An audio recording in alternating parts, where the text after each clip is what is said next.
Movie की शुरुआत में हम एक समारोह देखते हैं जहां आशा श्री को अपने 50वीं पुस्तक की सक्सेस की बधाई दी जा रही थी।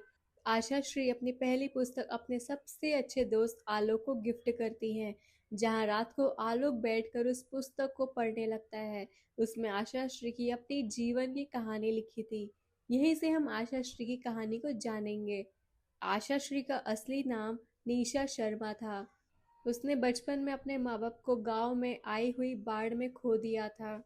उसके बाद उसके मामा-मामी उसे अपने साथ शहर ले आए, लेकिन कभी अपनी बेटी जैसे प्यार नहीं किया। वहीं दूसरी तरफ उसकी कजिन इंदु सिर्फ फैशन वगैरह में ही इंटरेस्टेड रहती थी। गिन चुन के निशा की एक पक्की सहेली होती है, उसकी भी शादी तय हो जाती है। हम शादी का दिन देखते हैं, जहाँ पहली बार कबीर निशा को देखता है। कबीर एक अमीर हैंडसम फ्लर्टी किस्म का इंसान था। वो लड़कियों से मजाक मस्ती कर रहा था क्योंकि वो लड़के वालों की तरफ से होता है। उसका ये अंदाज देखकर इंदु तुरंत उस पर फिदा हो जाती है। निशा इंदु को लेकर अपनी सहेली के घर पार्टी में जाती है, जहां आलोक भी आया होता है। इंदु आलोक से बात करने की कोशिश करती है, लेकिन वो उससे उसकी बहन के बारे में पूछता है। तभी निशा की सहेली आलोक को निशा से इंट्रोड्यूस करवाती है। उसके बाद निशा सबको अपना प्यार भरा गाना बजा के सुनाती है, जिससे आलोक को वो पसंद आ जाती है। खैर, अगली सीन में हम देखते हैं कि आलोक अपने दोस्त के साथ मिलकर डिसाइड करता है कि वो निशा के घर रिश्ता लेकर जाएगा। इस पर रमन उसको कहता है कि तुम्हें तो ऐसी लड़कियां पसंद नहीं ना। इस पर आलोक उससे कहता है, बाहर कितने भी मजे करो, लेकिन बीवी उसको बनाओ जो घरेलू हो, कुछ बोलना ना जानती हो। फिर उसके बाद क्या, अगले ही पल वो निशा के घर पहुंच जाता है। ऊपर से इंदु उसे देखती है और बहुत खुश हो जाती है। आलोक सबसे कहता है कि मेरे पास घर, बंगला, गाड़ी, फार्म हाउस सब कुछ है, लेकिन उसको संभालने वाली कोई नहीं है। इसलिए वो चाहता है कि निशा का हाथ उसके हाथ में दे दिया जाए। निशा का नाम सुनते ही इंदु को बहुत बुरा लगता है और वो सीधा अंदर चली जाती है। आलोक वहां से निकल जाता है और कहता है कि वो अगली बार फिर आएगा फैसला सुनने। इंदु की माँ इंदु को समझाती है। उसके पिताजी आते हैं जो कहते हैं कि हमें खुश होना चाहिए कि जो एक अनाथ बच्ची को इतना अच्छा घर मिल रहा है। बाहर निशा खड़ी ये सब सुन रही होती है। अगले दिन वो अपनी सहेली के घर जाती है, उसको सब बताती है। तो उसकी सहेली उसे हाँ कह देने को कहती है, क्योंकि आलोक बहुत अच्छा लड़का होता है। इस पर निशा भी मान जाती है। बस फिर क्या, अगले ही पल आलोक निशा को शादी करके घर ले आता है, जहाँ घर की मौसी उसका स्वागत करती हैं। उस दिन आलोक निशा को कई सारे तोहफे और एक शॉल गिफ्ट करता है, जो निशा को बहुत पसंद आता है, जो उसे अपने सीने से लगा लेती है। उनकी जिंदगी अच्छी चल रही थी, जहाँ अब निशा घर के काम काज संभालने लगी थी, खाना बनाना, जिससे मौसी को निशा बहुत प्यारी लगती है। लेकिन अगले ही पल हम देखते हैं कि आलोक किसी और औरत के साथ बिस्तर में होता है, अफेयर रखता है। तभी निशा का कॉल आता है, जिससे वो झूठ बोल देता है कि उसे अचानक दिल्ली जाना पड़ा, लेकिन कल मैं होली में आ जाऊंगा, तो मैं काम करो इंदु को भी बुला लेना। अगले दिन होली में सब साथ होते हैं। निशा को डांस करना नहीं आता था, इसलिए वो घर पर शांत बैठी रहती है और बाहर इंदु और आलोक साथ में डांस वगैरह करते हैं। सीन हम हॉस्पिटल का देखते हैं, जहां सब होते हैं और डॉक्टर बताती है कि निशा प्रेग्नेंट है। आलोक ये सुनकर बहुत ज्यादा खुश हो जाता है। घर आकर निशा को कोई भी काम करने से मना कर देता है। तभी इंदु कहती है कि मैं हूं ना, मैं दीदी की मदद कर दूंगी। इस पर आलोक मान जाता है और निशा भी। उसके बाद निशा अपने घर की चाबियां भी इंदु को दे देती है। निशा को नीचे शिफ्ट कर दिया जाता है क्योंकि वह प्रेग्नेंट थी। अगले दिन आलोक की शर्ट की बटन टूटी होती है और वो निशा को आवाज लगाता है, लेकिन इंदु आ जाती है और वो ही बटन ठीक करने लगती है। तभी सुई उसके हाथ में चुभ जाती है और आलोक उसकी उंगली अपने मुंह में ले लेता है। वो धीरे धीरे आलोक के नजदीक जाने लगती है, उसे खाना भी अपने हाथों से खिलाती है। ये सब निशा देखती है, लेकिन सीरियसली नहीं लेती। एक दिन सुबह निशा की नींद खुलती है। इंदु उसके बाजू में नहीं थी। उसे बाहर से हंसने की आवाज सुनाई दे रही थी। वो ऊपर आलोक के कमरे में जाती है तो देखती है कि नीचे पूल में इंदु आलोक के साथ मस्ती कर रही थी, जिसे देखकर निशा को बिल्कुल अच्छा नहीं लगता। रात में जब निशा को अब पानी चाहिए होता है, तो वो देखती है कि इंदु बाजू में थी ही नहीं। वो पानी लेने बाहर निकलती है, तभी इंदु आती है और बताती है कि मैं जीजा जी को कॉफी देने गई थी। लेकिन जब निशा अपने कमरे में वापस जाती है तो उसका दर्द बहुत ज्यादा बढ़ जाता है। अगला सीन हॉस्पिटल का होता है जहां निशा एडमिट होती है। बाहर आकर सबको पता चलता है कि उसको बेटी हुई है, तो उसकी मामी बोलती है कि बेटी हुई है, बेटा होना चाहिए था। इंदु कहती है कि दीदी का पोस्ट प्रोडक्टिव टाइम है, इसलिए हम घर चलते हैं, और सब लोग घर निकल जाते हैं निशा को छोड़कर। घर पर आलोक निशा को कहता है कि तुम्हें अकेले सोने में डर नहीं लगेगा। इंदु आलोक का इशारा समझ आती है और वो उसके पास जाती है और दोनों इंटीमेट हो जाते हैं। निशा को जब होश आता है तो उसको नर्स बताती है कि उसे लड़की हुई है। ये सुनकर निशा खुश हो जाती है और वो कहती है कि उसके हस्बैंड को बुलाने, लेकिन नर्स बताती है कि वो तो कब का चले गए, जो सुनकर निशा को बहुत बुरा लगता है। अगले दिन आलोक निशा को घर ले आता है। थोड़ी दिनों के बाद मौसी निशा को सीधा सीधा तो नहीं लेकिन इनडायरेक्टली सावधान करना चाहती थी आलोक और इंदु को लेकर। निशा समझ जाती है और इंदु को घर से जाने के लिए कह देती है। इंदु अपना सामान लेकर रोते रोते निकलती है, तभी उसे आलोक रोक लेता है। निशा बताती है, मुझे अब मदद की जरूरत नहीं है, इसलिए मैंने इंदु को घर से जाने के लिए कह दिया। लेकिन आलोक उसकी नहीं सुनता और इंदु को रोक लेता है। अगले दिन आलोक निशा के बजाय इंदु को अपने ऑफिस की पार्टी में लेकर जाता है। दूसरी तरफ निशा 10 महीनों के बाद अपने कमरे में जा रही थी, लेकिन ये क्या, वो देखती है कि आलोक के कमरे में कई लड़कियों की तस्वीरें लगी थी। तभी पीछे से इंदु आ जाती है। निशा उसको देख के हैरान हो जाती है, क्योंकि उसने उसकी शॉल पहनी होती है जो उसे आलोक ने गिफ्ट किया था पहली बार। निशा इंदु को थप्पड़ मारती तभी आलोक आ जाता है, जो होश में नहीं होता। वो उल्टा निशा को ही उसके कमरे से निकल जाने के लिए कह देता है। अगले दिन आलोक ऑफिस से घर में कॉल करता है और निशा को बताने के लिए कह देता है कि वो पार्टी के लिए रेडी हो जाए, लेकिन पार्टी में वो इंदु को लेके साथ जाता है।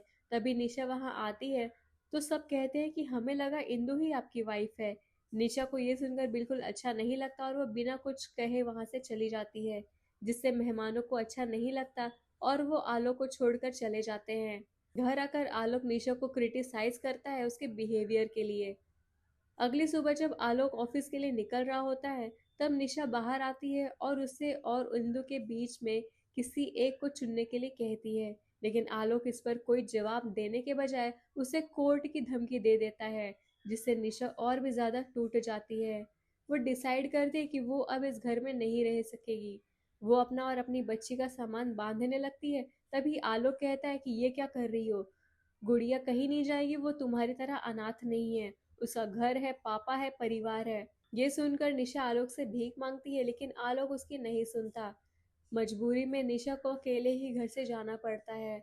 वो नदी किनारे प्रण लेती है कि वो अपनी पहचान खुद बनाएगी, वो कभी नहीं टूटेगी, हार नहीं मानेगी। दूसरी तरफ निशा के जाने के बाद मौसी भी काम छोड़कर चली जाती है। यहाँ से निशा की नई जिंदगी शुरू होती है, संघर्ष की। उसे छोड़ी हुई औरत का टैग मिल चुका था। उसे अगर काम भी मिलता तो वहां के आदमी उसे जबरदस्ती करने की कोशिश करते। निशा ने ठान लिया था कि वो जीने के लिए कभी अपनी इज्जत का सौदा नहीं करेगी। वो एक नारी आधार में जाती है जहां वो रहने का ठिकाना ढूंढती है। वो वहां एक समारोह में गाना गाती है जो देश और नारी पर आधारित होता है, जिसे डायरेक्ट करने वाला आलोक होता है। उसे निशा का धुन बहुत पसंद आता है। आलोक के बॉस को निशा में एक उम्मीद दिखती है और वो निशा को अपने रेडियो एफएम में काम करने का मौका देते हैं। निशा बाहर आती है, उसे वहां आलोक मिलता है। निशा उसे जानती थी क्योंकि वो डायरेक्टर होता है उसके शो का। यहाँ से आलोक और उसकी दोस्ती हो जाती है। निशा फौरन ही प्रस्ताव को एक्सेप्ट कर लेती है और काम करना शुरू कर देती है। निशा का पहला दिन होता है, इसलिए आलोक उसके लिए गुलाब का फूल लेकर आता है कॉन्ग्रेचुलेशंस के तौर पर, जिसे निशा एक्सेप्ट कर लेती है। बस फिर क्या, निशा का ये शो पॉपुलर हो जाता है। एक दिन एक समारोह चल रहा होता है जहां निशा प्यार से रिलेटेड कुछ शब्द बोलती है। तभी लोगों में बैठा हुआ एक आदमी उसे छोड़ी हुई औरत का टैग देता है, जिसे सुनकर आलोक उस आदमी पर हाथ उठा देता है। अगले ही पल वो आदमी आलोक के बॉस से कंप्लेन कर देता है। आलोक जॉब छोड़ने के लिए तैयार हो जाता है, लेकिन बॉस अच्छा होता है, जो रिजाइन की बातें करता ही नहीं, उससे उल्टा अपने घर में हो रहे पार्टी के सारा काम संभालने को दे देता है। अगले दिन निशा और उसके बॉस मेहमानों का स्वागत करते हैं, लेकिन बॉस को कुछ काम होता है इसलिए वो वहां से चला जाता है। अब निशा ही सबका स्वागत करती है। तभी हम वहाँ इंदु और कबीर को भी देखते हैं, लेकिन वो निशा को इग्नोर करके वहां से अंदर चले जाते हैं। निशा एक खूबसूरत सा गाना गाती है जिससे सबको उसका गाना बहुत ज्यादा पसंद आता है, लेकिन आलोक को निशा के इस गाने में दर्द नजर आता है। समारोह खत्म होने के बाद निशा को बाहर एक बच्चे की रोने की आवाज सुनाई देती है, तो वो देखती है कि ये उसकी गुड़िया थी जो इतनी बड़ी हो गई थी। उसे बहुत तेज बुखार होता है। वो उसके पास जाती है तो वो देखती है कि गुड़िया को बहुत तेज बुखार होता है। तभी वहां आलोक आ जाता है और निशा को अंदर ले जाता है, और वो भी गुड़िया से दोस्ती कर लेता है। अगले दिन निशा के ऑफिस में आलोक को कुछ कागज मिलते हैं जिसमें निशा की कुछ कविताएं लिखी होती है, जिसमें निशा ने कुछ कविताएं लिखकर फेंक दी थी। वो निशा के घर जाता है। निशा उसका स्वागत करती है, तो वो निशा को उसका कागज दिखाता है और कहता है कि ये बहुत अच्छी कविताएं लिखी है तुमने, तुम्हें और लिखना चाहिए। इससे वो निशा को मोटिवेट करता है और निशा उसकी बात मान लेती है। एक दिन गुड़िया का बर्थडे होता है। निशा ने आलोक को बताया था गुड़िया के बारे में, इसलिए वो गुड़िया को स्कूल जाके तोहफा देता है। उसके बाद निशा वहां आती है और वो आलोक को वहां देख लेती है। उसके बाद निशा भी अपनी बेटी को तोहफे देती है। घर आकर निशा उससे उसके बारे में पूछती है, तो आलोक उसे बताता है कि वो अपनी माँ से बहुत प्यार करता था, लेकिन वो उसकी कामयाबी देखने से पहले ही गुजर गई, जो सुनकर निशा को उसके लिए बुरा फील होता है। दूसरी तरफ गुड़िया घर में कबीर को बताती है कि अच्छी वाली आंटी ने बोला आज उसका बर्थडे है, जो सुनकर कबीर इंदु को चिल्लाता है कि वो तो काम में बिजी रहता है, तुम्हें तो याद होना चाहिए।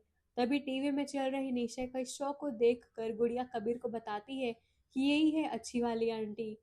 ये देखकर इंदु कबीर से कहती है कि दीदी ने गुड़िया को लुभाना शुरू कर दिया है। अगले दिन इंदु निशा के ऑफिस में जाकर उसके दिए हुए तोहफे को फेंक देती है और उसे गुड़िया से दूर रहने के लिए कह देती है, और पीछे खड़ा आलोक ये सब सुन लेता है। निशा आलोक को अपनी बेटी के बारे में सब कुछ बता देती है और अपनी पुस्तक लिखना शुरू कर देती है। उसकी बुक छापने में आलोक उसकी मदद करता है। पहली पुस्तक पतझड़ होती है जो मार्केट में आते ही लोगों को बहुत पसंद आती है। निशा अपना नाम पुस्तक में आशा श्री लिखती है, जिससे उसका नाम न्यूज़पेपर में उसी नाम से छप जाता है। दूसरी तरफ कबीर की पब्लिशिंग कंपनी लॉस में जाने लगती है, जिससे उसके एम्प्लॉयज ऑफर देते हैं कि उसको आशा श्री फेमस राइटर से मदद लेनी चाहिए। वो ऐसा ही करता है और आशा श्री के ऑफिस पहुंच जाता है, लेकिन उसे ये नहीं पता होता कि निशा ही आशा श्री होती है। जब वो अपना चेहरा दिखाती है तो कबीर हैरान रह जाता है। उसे शर्म आ रही थी। वो निशा से माफी मांगता है और उसकी मदद करने को कहता है। इतना सब कुछ होने के बावजूद निशा उसके लिए बुक लिखने के लिए तैयार हो जाती है और कर्ज नाम का बुक लिखकर कबीर को दे देती है। कबीर फिर से माफी मांगता है जो कुछ भी उसने निशा के साथ किया था। अगला सीन कुछ साल बाद का होता है जहाँ गुड़िया बड़ी हो चुकी थी। उसकी शादी हो रही थी धूमधाम से।